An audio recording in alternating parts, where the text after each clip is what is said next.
السلام عليكم ورحمة الله وبركاته. مقعي وعد فتاح محمود علمي waxaan ka tirsanahay ardayda jaamacadda Armas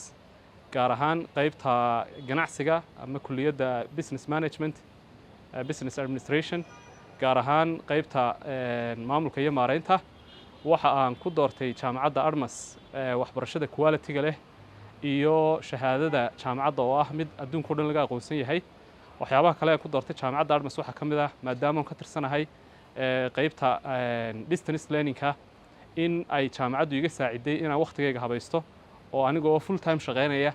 haddana aan maaragtay waxbarto waxa aan ka mid ahay ardayda sanadka saddexaad ee jaamacadda Armas waxyaabaha kale jaamacadda Armas runtii ay ku fiican tahay waxa ka mid ah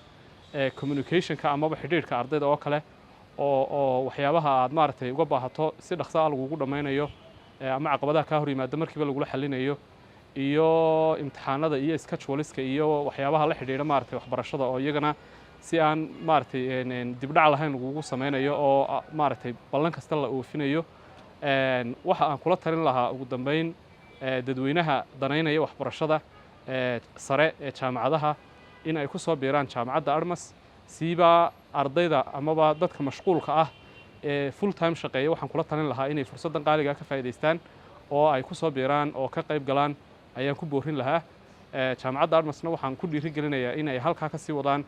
waxbarashada quality-ga leh iyo waxbarashada heerkeedu sareeyo runtii. Assalaamu calaykum waraxmatullahi wabarakaatuh.